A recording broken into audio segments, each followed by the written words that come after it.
Propôs aqui uma espécie de reforma agrária para os trabalhadores, ou neste caso as trabalhadoras da indústria têxtil. Bom, o que nós propusemos e o que dizemos é que eu tenho acompanhado muitas vezes muitas fábricas que fecham em Portugal com trabalhadoras e trabalhadores que conhecem o seu ofício, que sabem como se trabalha, que trabalharam a vida inteira com o salário mínimo e que ficam reféns de patrões que compram a empresa de um dia para o outro, que com muitos encerramentos fraudulentos, muitas vezes tendo trabalho, tendo ofício, em cada uma das empresas que vai fechando isso vai acontecendo, e acho que o país devia encontrar mecanismos, por um lado, para proteger estas pessoas. O Estado tem um papel assegurando-lhes o subsídio quando saem.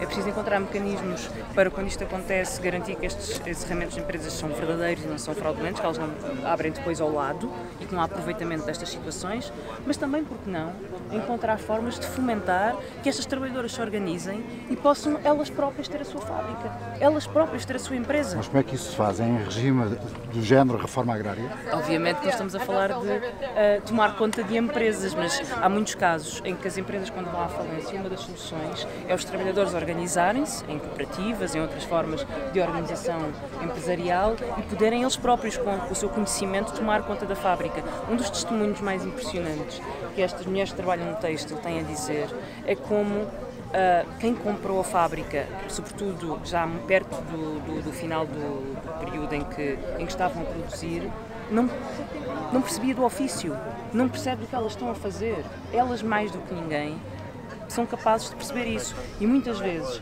com uma pequena ajuda de capital que o Estado pode dar, com uma pequena ajuda de organização, nós podíamos estar a promover muito mais emprego mais capaz, autonomizar estas trabalhadoras e, por que não?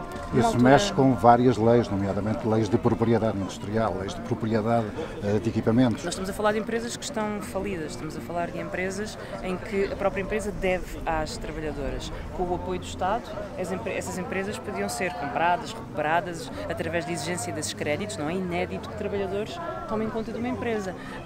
Uma boa forma de proteger estas empresas, quando elas têm viabilidade, é permitir que, na ausência, em vez de esperar que um outro acionista apareça, que as trabalhadoras possam organizar. E eu tenho visto isso em muitos setores, de trabalhadores a dizerem: nós temos clientes que estão à espera das encomendas e não conseguimos produzir, muitas vezes por má gestão, muitas vezes porque o patrão está mais preocupado com outras coisas do que com aquela fábrica, e por isso, sim, o Estado deve poder promover e deve poder ajudar a organização destas trabalhadoras, neste caso, estas mulheres, para que elas próprias possam criar o seu posto de trabalho. Por que não?